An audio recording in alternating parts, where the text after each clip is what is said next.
As an immigrant to this country, I would like to say a few words to my fellow Americans and to our friends around the world about the events of recent days. Now, I grew up in Austria. I'm very aware of Kristallnacht, or the Night of Broken Glass. It was a night of rampage against the Jews carried out in 1938 by the Nazi equivalent of the Proud Boys. Wednesday was the day of broken glass right here in the United States. The broken glass was in the windows of the United States Capitol.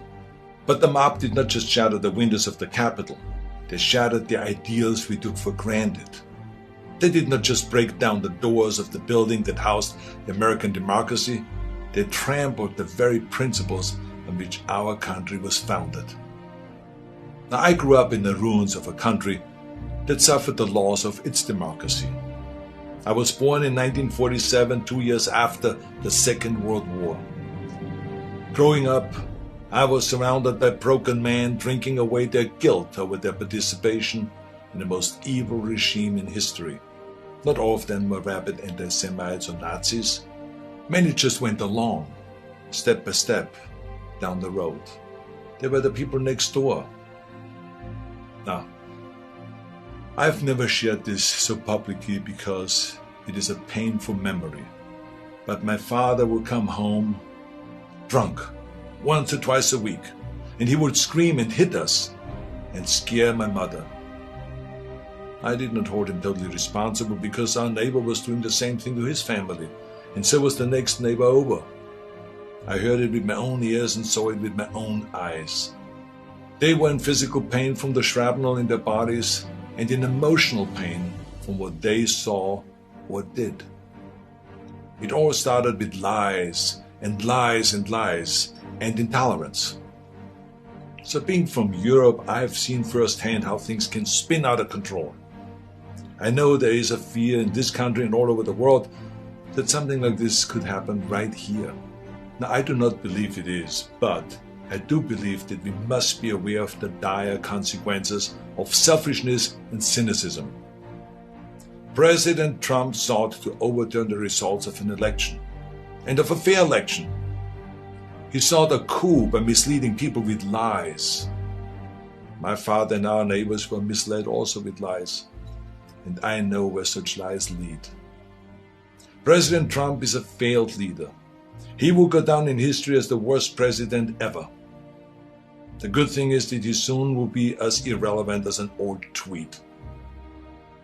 But what are we to make of those elected officials who have enabled his lies and his treachery? I will remind them of what Teddy Roosevelt said. Patriotism means to stand by the country. It does not mean to stand by the president. Now, John F. Kennedy wrote a book called Profiles in Courage. A number of members of my own party, because of their own spinelessness, would never see their names in such a book, I guarantee you. They're complicit with those who carried the flag of self-righteous insurrection into the Capitol. But it did not work. Our democracy held firm. Within hours, the Senate and the House of Representatives were doing the people's business and certifying the election of President-elect Biden. What a great display of democracy. Now, I grew up Catholic. I went to church, to Catholic school. I learned the Bible and my catechism and all this. And from those days, I remember a phrase that is relevant today: a servant's heart. It means serving something larger than yourself. See, what we need right now from our elected representatives is a public servant's heart. We need public servants that serve something larger than their own power or their own party.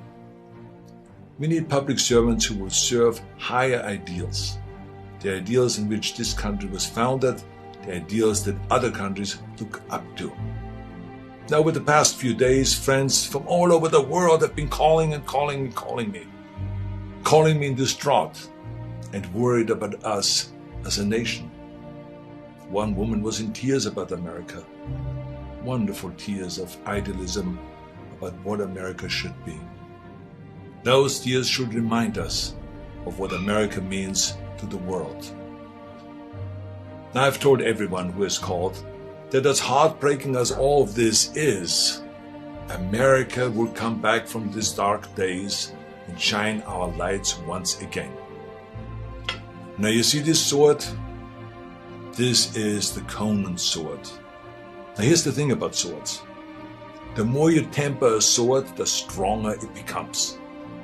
The more you pound it with a hammer and then heat it in the fire and then thrust it into the cold water and then pound it again and plunge it into the fire and into the water, the more often you do that, the stronger it becomes. I'm not telling you all this because I want you to become an expert sword maker, but our democracy is like the steel of this sword.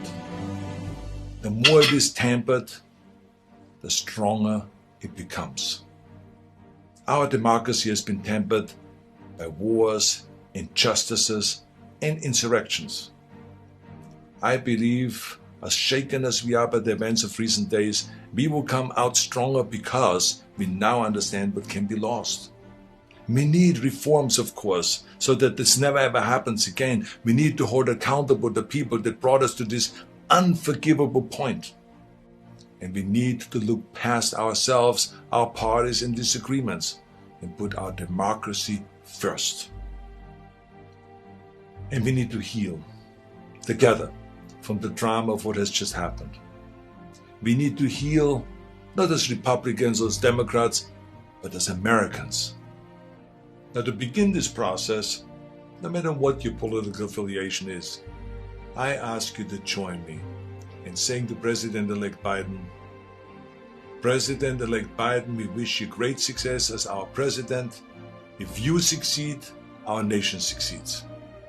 We support you with all our hearts as you seek to bring us together. And to those who think they can overturn the United States Constitution, know this: you will never win. President-elect Biden, we stand with you today, tomorrow, and forever in defense of our democracy from those who would threaten it.